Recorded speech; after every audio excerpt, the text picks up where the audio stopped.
This is Jeff Stanek for Figured Out Baseball. I hope everybody's having a great day today. I wanted to talk to you about this tweet that Justine Siegel, who's the first ever woman to coach for a major league organization, the first ever woman to throw batting practice into major leagues, that she posted, I think 2 days ago, maybe it was yesterday. The average family of an elite player ages 8 to 14 in baseball spends $24,000 a year on tournaments, lessons, equipment, etc. And this needs to be addressed. I was shocked to see that number. I thought the number was high, but I would have guessed half of that. And I have 3 little kids, and I can't imagine living in a world where I spend $24,000 a year on my kids to play travel sports, youth sports. That's got to drive families broke, doesn't it? I just can't fathom spending that much money. That's more than most families spend on their house, on their mortgage, a year. It doesn't make any sense. I can't even... I'm not sure that I could spend $24,000 if I wanted to on sports for my kids. I don't even know how you spend that much money, but obviously people are. And I think that needs to be addressed. So let me just start by giving you some options, parents, of how to spend less money. I'm on your side here, and I want to try to help you to not spend that much when maybe you feel like you need to spend that much. But let me just tell you that you don't. Thing number 1, tournaments. That's got to be a big part of this, right? And I would think that before high school, one way to possibly amass this amount of money that you're spending is to play travel baseball 2 or 3 seasons out of the year. I mean, I'm going to be honest with you. I see things on social media all year round of kids winning tournaments. I assume that's, obviously in the very southern parts of the country, but I'll see things in November, December, and January of little kids winning tournaments. I don't know. I honestly kind of don't know where to start on that. You don't need to play baseball 12 months out of the year. In fact, if your kid loves baseball so much and you're trying to say that my kid loves it so much that he wants to play 12 months out of the year, force your kid to take some time off. It's just not healthy for those kids, because a lot of the pictures I'm seeing on social media are of little kids, like 8 to 10 years old, playing tournaments in the winter. What in Pennsylvania is the winter. I know it's winter everywhere, but we actually have winter weather here, and maybe you don't. You don't need to play baseball 12 months out of the year. In fact, no one should play baseball 12 months out of the year. Major leaguers take as much time off as they possibly can between when their regular season ends and when they need to start building up for spring training. Basically, major leaguers and minor leaguers, they know where they need to be the first day they set foot on the team's facilities in spring training, and they work back from there. When is the latest I can start to be there? And that's what they do, basically. They take as much time off as they possibly can. Now, time off doesn't mean they do nothing. There are some guys that are probably, most guys are, I think, taking time off from everything. But then a lot of guys are, of course, in the weight room. They're trying to make gains in the off season, or trying to lose some weight. They're trying to trim down in the off season or whatever. They're trying to make changes to their body, but they're still taking time off from baseball. For sure, guys are taking a lot of time off from throwing. There are hitters that I'm sure will go into the offseason and want to fix things, so even they'll take time off just to sort of hit the reset button, but they might get back into it to try to fix some mechanical things. But they're doing things for specific reasons to be ready for spring training. But I promise you that those guys are taking as much time off as they're able to based on what their offseason goals are and based on where they need to be when they arrive for spring training. So first things first, don't play baseball 12 months out of the year. Please encourage your little kids. So this age group that was in this tweet, 8 to 14-year-olds. 8 to 14-year-olds really should be playing more than one sport or more than one something. Whether your kid is in karate or jujitsu or gymnastics or plays soccer or basketball or football or tennis or whatever it is, have your kids play something different. Have your kids just go play some backyard sports with their friends, or, go to a park near you and play some pickup games with their friends. Those things are invaluable to the development of your child, not just athletically, but socially. There's a way to save money. Don't play baseball all year round. You maybe cap it at two tournament seasons, and that's it. If your local leagues aren't good enough and you feel like you have to play travel ball to get the competition you need, maybe limit it to 2 seasons. Here's another idea. You don't need to travel that far to play. I don't know where you're traveling to spend $24,000 a year. Truly, I don't, as an 8, 10, 12-year-old. But why do you need to travel? The only conceivable reason that I can see to travel like far away, more than a couple hours away in travel baseball, is to be seen by college scouts. College scouts aren't coming to your 8, 10, and 12-year-old games. They don't care what your exit velocity is. They don't care what kind of statistics you're putting up at that age group. In all those age brackets. No scout, pro, or college cares about that. Just play within a couple hours of home. If your city league or your town league isn't good enough competition, the free league, if that's not good enough competition, you feel like you have to put your kid in travel baseball to get the competition you need, just travel within a couple hours of you. There has to be decent competition that's like your team, that's the travel baseball. There has to be some other good travel teams within a couple hours of you. Like, rotate where you're playing. Have your travel coaches put something together almost like a league, like a regional type of league, where you maybe one weekend you're going an hour away to play a tournament so that you can drive back and forth. The next weekend you're going a couple hours away. The next weekend teams come to you and play a tournament in your town. You don't have to travel 6, 8, 10 hours away and get a hotel every weekend all year as a 10-year-old, as the family of a 10-year-old. That is ludicrous. Why would you have to do that? Maybe once a year as a young team, you take your team further south. Again, I'm in Pennsylvania. Maybe once a year, a team from Pennsylvania, 10-year-olds or 12-year-olds goes to play a tournament in North Carolina, South Carolina, Georgia, Tennessee, I don't know. But otherwise, why wouldn't you just play within a couple hours of your home? I don't know if that's happening, but I have to assume it is for people to be able to spend $24,000 a year on travel baseball. Try to play local as much as possible. I mean, even talk some friends into playing in a local league. Can you get some guys to do that? If all the good kids in your town played the local league, there would be enough good competition where it should at least be fun for your kid. Obviously, if the talent is so bad, maybe it isn't fun. But if you get the good kids in there and then get their parents to coach, maybe you have enough kids where the competition level is good and you have enough good coaches where the league can be pretty good. Maybe you play one, whatever the little league schedule is, you play little league in your town, and then in the summer and fall, maybe you do some traveling on a travel team. But again, staying kind of regional. I can't see any reason to travel outside of like a 2-hour radius when you're a kid, any real need to. I can't think of anything. And I've been a Division I recruiting coordinator. I'm currently an associate scout for a major league organization. I can't see any reason to do that. I think you can save a ton of money just making amends to the leagues you're playing in and where they're going, where they're traveling. Until you're in high school, until you're at a recruitable age, until you're good enough to be recruited by colleges and you're of the age to actually have colleges come and look at you, there's no reason to travel 3-4 states away to play a tournament.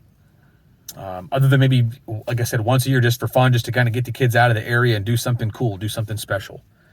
But even then, to a 10-year-old, is it not cool to go to like a reasonable sized city within 2-3 hours of you and play a tournament? Like, is that not different than what they're getting normally at home?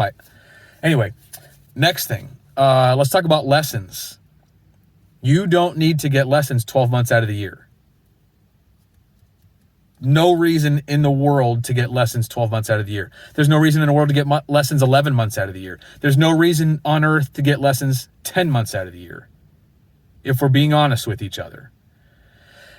Lessons are going to be the most useful to you in the off season. During the season, just play. And if you have some issues that pop up, hopefully your coach who is giving you lessons has taught you enough that you can self-coach. So hopefully if an issue pops up during the season, either the kid, if the kid's old enough, or the parents who have hopefully been there watching and paying attention at these lessons can say, hey, we're having this issue, and Coach Smith talked about this in the off season.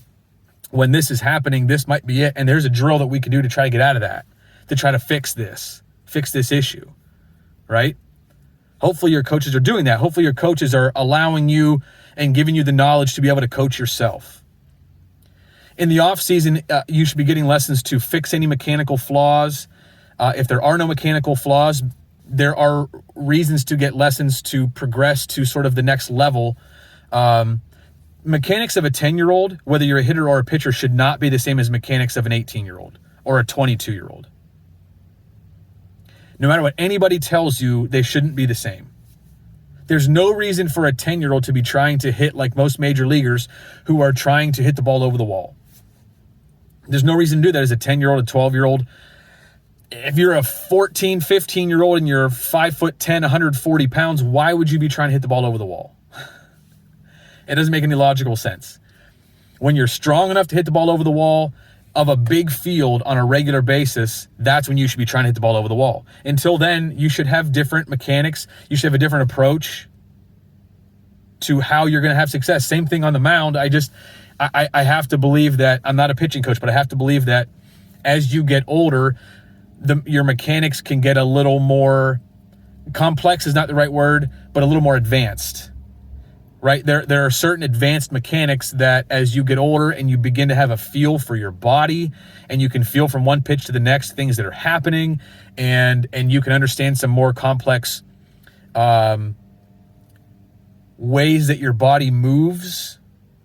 Mechanics can get a little more in-depth, a little more specific. So as you get older and you progress, there are certainly reasons to take lessons in the offseason. There are a ton of things you can gain from that, especially if you have a good one-on-one coach. You don't need to keep getting lessons when you're playing. You don't need to play 3 or 4 games a week and go get lessons twice a week. You don't really want to be making mechanical changes during the season. Of course, you want to hit, take extra BP or throw your bullpen sessions on the side. Just throw to keep your arm in shape. But can't you do that without paying, whatever, $60 an hour, $70 an hour, whatever lessons cost, 30, 40, $50 for a half hour? Can you not go hit without paying someone to watch you? You don't need to get lessons all year round. If you are in a little league age kid, a little league age player, and you're playing from, March, I'm going by sort of Pennsylvania timelines here. If you're playing from March through, say, June or July, get lessons December through February. And then once you start, I wouldn't get lessons unless you have something major that's going on that needs to be corrected that you just don't know how to correct. Otherwise, I don't see the need for it at young ages, especially. Just go play. Go try to hit during the week. Go play some wiffle ball in the backyard. Go do something else during the season. Play something different. Just be a kid. Baseball doesn't need to be a job. I know that a lot of you parents out there feel like your kid is going to get left behind if you're not doing all this stuff. If Johnny's parents are paying $24,000 a year through, lessons several times a week all throughout the year, shouldn't you do that as well? Or you're going to fall behind, right? Your kid's going to fall behind. It's not true. There are so many ways for your kids to develop athletically that don't require baseball lessons all year round. And that don't require you to pay $24,000 a year for your kids. Honestly, if there was a kid who played other sports, cheaper sports, just say there was a kid who just really loved basketball, football, and soccer, or maybe 2 of those 3 or whatever. And then for the first time in his life, he played baseball as a 13-year-old or 14-year-old. That guy's going to be fine. If he's athletic, if he can move athletically. Of course, there's a difference for throwing the ball over him, but especially if it's a position player, or heck, if it's a guy that's been a quarterback. He's thrown a ball in other sports, and then he picks up a baseball and it looks pretty good. Like, that guy's going to be fine. That guy can still have a chance to play in college and play pro ball. Amir Garrett is one of those guys. I don't think he played baseball till he was like 17 years old, if I'm not mistaken. I know it's really late. There was some sort of a story when he first came up to the big leagues that he didn't start playing baseball till very late. And you might say, well, the game's different now. Amir Garrett's not that old. The big left-handed pitcher for the Reds, he's not that old. Maybe your kid's not 6'5" like he is. That's okay. I'm not telling you to quit baseball. I'm just saying that if you don't play all year round, you might be behind now. Like, if your kid doesn't get all these lessons and doesn't play for all these travel teams, these other kids might know a little bit more about the game or might be a little more refined. There's time to catch up for that. College coaches, they want athletic kids who work hard, who have a good attitude, who want to win, who are competitive. They don't need these perfect mechanical players. They don't need players with perfect, pristine mechanics. Because a lot of times that guy's going to be tough to coach anyway. And a lot of times, guys, that kid's going to be burned out. I promise you, if you are a 10, 12-year-old, somewhere in that range, playing baseball all year round, and that's all you do, your kids are going to get burned out. If not before high school is over, in college. They might even finish playing college, but they're going to be sick of it. At some point, it's going to be a job. It's not going to be fun. There's nothing you can do 12 months out of the year nonstop that remains fun for a little kid. This 8 to 14 age range that we're talking about. Guys, I'm passionate about this, which is why I wanted to talk about it. And I'm passionate about it, which is why I created Figure It Out Baseball. I'm Jeff Stanek. I'm the founder of the website. I created Figure It Out Baseball for families to not have to pay $24,000 a year. An insane amount of money. That's why I created Figure It Out Baseball. That's why I implore these college coaches to share some information. Share what you're doing with your guys. Share what you think an 8, 10, or 12-year-old should be doing as a base for this position, or for as a hitter, as a pitcher, in this position defensively.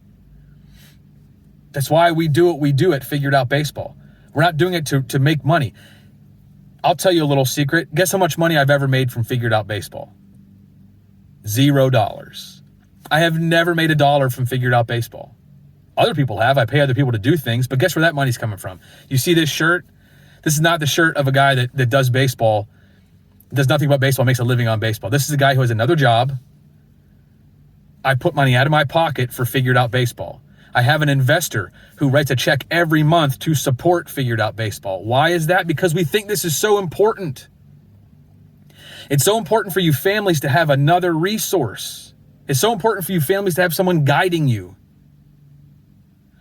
People see Figure It Out Baseball and they see that we advertise that we have 500 plus videos and podcasts for free. And I can only imagine people thinking, what's the catch? Where am I missing something? Where are you going to try to hook me? Where are you going to try to bait me into something different? That we're not. It's not watch this video, but to get the next level of whatever, you got to pay a couple $100s or whatever. Or like, we're going to tease you with a video, but to get the real stuff, you have to pay. No, it's not. Is there a paid portion of the website? Yes. Someday this website's going to have to pay for itself. But do you know what the paid portion of the website costs? It's $3.97 a month. That's less than $50 a year. And I know that all of you that are paying $24,000 a year are paying more than $50 for an individual lesson, for one lesson. I believe that you can afford $3.97 a month. And what's that for? Right? You said these videos are for free, Jeff. What's that money for? The videos that are free are free.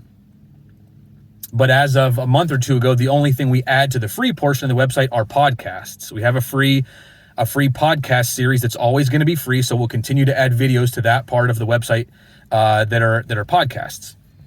The rest of the videos on that part of the website are totally free. And those videos are usually independent of each other, or if they might be in a series, but all the videos in a series are going to be free. The $3.97 gets you the newest videos on the website. So we add video every week to the website, and any video we add now except for this free podcast series, goes into the premium part of our website, which is $3.97 a month. So if you want the newest videos that we're adding to the site, you've got to be a premium subscriber. If you don't want to be a premium subscriber, no problem. You do have to subscribe to watch the free videos, but those are free. The subscription is free. Okay? You have to sign up so that we have an email address for you and a name so we can reach out to you from time to time and tell you what's new. That's it. You don't have to pay any money. The $3.97 is totally optional. And I'm telling you this, sign up and share your login information with anybody you want. If you're a high school coach, sign up, pay $3.97 a month out of the varsity's budget and share it with everybody in your whole organization. Share it with your players, share it with the parents, share it with all of your assistant coaches. I'm encouraging you to do it. I'm not discouraging you. If you're a parent of a player and you know somebody else who can't afford $3.97 a month, if you want to sign up and share your login, go for it. We're not discouraging that. We don't in any way try to police that. I'd love for you to share with as many people as you can. I want as many people as possible to know about this resource and to know that we are legitimately here to help you. That's all that we want to do. All the coaches that are involved on the website, they're all pro and college coaches. And what are they doing? Shooting video for Figured Out Baseball? They're just trying to help you. They're not trying to sell you a book. They're not trying to sell you on lessons. They're not trying to get you to come to a camp. They're just trying to help you. FiguredOutBaseball.com. You have nothing to lose by checking it out, and hopefully a lot to gain by all that we share on there and all the information that we provide you. This is Jeff Stanek again. I hope you have a great rest of your week. If you want to reach out to me and have any questions, DM us, send a message, and I'll get it. I will get it. Or you can email us at info@figureitoutbaseball.com. I'd love to have a conversation with you and see how I can help your family. Thanks again, everybody. Have a great week.